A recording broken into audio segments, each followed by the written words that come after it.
साहेबांनी जो प्रश्न विचारला की निधीच्या बाबतीमध्ये आपली काय नियोजन आहे, मी आपल्याला एकच सभापती महोदय सांगतो की निधीच्या बाबतीमध्ये निश्चित प्रकारे हे राज्य सरकार शेतकऱ्यांच्या ज्या कृषीच्या योजना आहेत, जो निधीचे आहे आणि आपण जे राज्य सरकारच्या वतीने आपण जे शेतकऱ्यांच्या बाबतीमध्ये योजनेमध्ये त्यांना कळवलेलं आहे, त्या बाबतीमध्ये निधीच्या बाबतीमध्ये निश्चित प्रकारे निधी हा प्रत्येक शेतकऱ्याला दिला जाईल। आणि या बाबतीमध्ये जो कमी जास्त निधी जर राहिला यांत्रिकरणाच्या साधारणतः आता अजून अपलोड होतं, त्यामुळे अजून रोज वाढते, रोज मागणी वाढते, रोज त्यामुळे होते।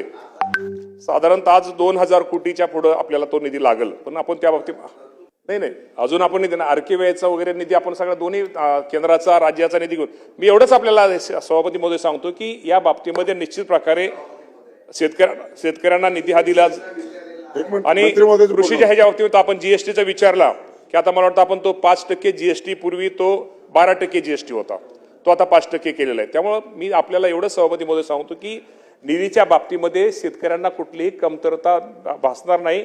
निश्चित प्रकारे जे शेतकऱ्यांच्या ज्या योजनेमध्ये शेतीविषयक मी मागाशी परत सांगतो की या बाबतीमध्ये निश्चित प्रकारे राज्य सरकार सतर्क आहे, शेतकऱ्यांच्या बाजूने आहे। जे शेतकऱ्यांच्या हिताचं असेल त्या बाबतीमध्ये निर्णय घेतला जाईल।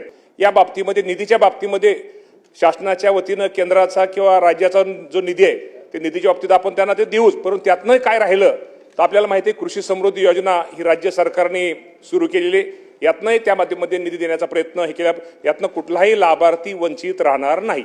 निधीच्या बाबतीमध्ये आपल्या सगळ्यांना माहिती आहे की थोड्या जरी अडचणी असल्या तर शेतकऱ्याच्या बाबतीमध्ये सरकारचं एक धोरण आहे की शेतकरी, आज तुम्हाला सर्वांना माहिती आहे की शेतकरी अडचणीत आहे, या शेतकऱ्याला आपण मदत केली पाहिजे, सहकार्य केलं पाहिजे। या बाबतीमध्ये राज्याचे मुख्यमंत्री, दोन्ही उपमुख्यमंत्री या सर्वांची त्यांनी प्रत्येक वेळेस त्यांनी स्पष्ट केलेले आणि या अडचणीच्या काळामध्ये किंवा शेतकऱ्याच्या पाठीमागे सरकार राहिलेलं आहे। आणि जे आता सदाभाऊंनी सांगितलेल्या बाबतीमध्ये निश्चित प्रकारे या निधीच्या बाबतीमध्ये सरकारच्या माध्यमातून निधी हा निश्चित प्रकारे शेतकरी कुठलाही वंचित राहणार नाही। आणि यातनंही या बाबतीमध्ये जी आपण कृषी समृद्धी आमची जी योजना सरकारने जाहीर केलेली होती, आज जरी निधीच्या बाबतीमध्ये थोडी कमतरता असली मध्ये भविष्यामध्ये या निधीच्या माध्यमातून कुठलाही माझा शेतकरी लाभार्थ्यातनं प्रत्येक ज्या कृषी योजनेतनं वंचित राहणार नाही, ही काळजी निश्चित प्रकारे घेतली जाईल।